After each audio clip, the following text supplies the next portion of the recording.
va YouTube kanalida sizlarni ko'rib turganimdan baqoyatda xursandman.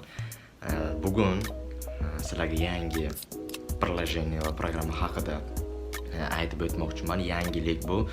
2 hafta, 3 haftadan beri yangi video chiqarganim yo'q. Uzr so'rayman shu uchun. Yana bir yangiligimiz O'zbekistondan depib yurtirgandik. Depimiz ham keldi.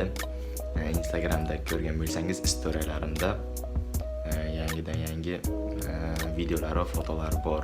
Mana bu yerda chiqadi Instagram profilim. Endi mavzumizga qaytsak, yangi приложение mana bu yerda chiqdi. Vita. Bu CapCut'ni o'rnini bosadigan va CapCut'dan effektlari ko'p bo'lgan yangi приложение. Sizlar ham buni ishlatib ko'ringlar. Men sizlarga hozir ozgina qisqagina mana yerda video chiqaraman va uni effektlari haqida qani ketdik. Mana yangi effektlarni ko'rib boryapsiz. Buni o'zim rasmimga taxladim. Siz ham o'zingizni rasmingizni taxlasangiz bo'ladi va videolarga qo'ysangiz bo'ladi shu narsalarni. Endi buni ichini ko'rsatamiz. Приложениялар va настройкаларni qanday qilish va mana bu yerda Vita degan emblemat chiqmasligida sizlarga bitta telefonning ekranini videoga olib sizlarga ko'rsataman. Bo'lmasam qani ketdik, bizni tomoshalashni unutmang, like bosishni unutmang, подписка bo'lishni ham unutmang. Qani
mana ko'rib bo'ldingiz, ichidagi настройкаларni to'g'rilashda ham o'rgatib oldim. Videom sizga yoqdi degan umiddaman. Bu CapCut'dan zo'r приложение. Nima deydi uni? 4K ham bor. Lekin CapCut'da yangi funksiyasi bor. Keldi, menimcha yangilandi CapCut ham. faqat iPhone'lar uchun 4K yuklashi bor, zagruzkasi 4K bor. Bunda bilmadim Samsungda ham bormi yo'qmi. Men iPhone ishlatganim uchun iPhone'da 4Kasi bor. Kim iPhone tutadigan bo'lsa, ularni tabriklayman, chunki 4Kda skachat qilsangiz bo'ladi videoni. Bu prilojeniyamiz sizlarga yoqdi degan umiddaman. Bu video yoqdi degan umiddaman. Like bosishni unutmang, podpiska bo'lishni unutmang. Kommentariyada o'z izohingizni qoldiring va nima haqida va nimalar, qaysi prilojeniya haqida, nimalar haqida video chiqarishimni albatta kommentariyada yozib qoldiring. Xudo xohlasa, oz qoldi deyapman, kuttirmagan holda. Endi tez kunda deydi-ki, hamma ham tez kunda deb aldab qo'yishadi. Tez kunda yangi blogimiz chiqadi, uni ham kutinglar. Bu videoni nima deydi, uni do'stlaringizga ham yo'rishni unutmang, chunki bu foydali video deb o'ylayman siz uchun. Xayr, salomat bo'ling. Siz bilan Shahro Sadoqayev bo'ldi. Do'ppiga gap yo'q, qarab olsanglar.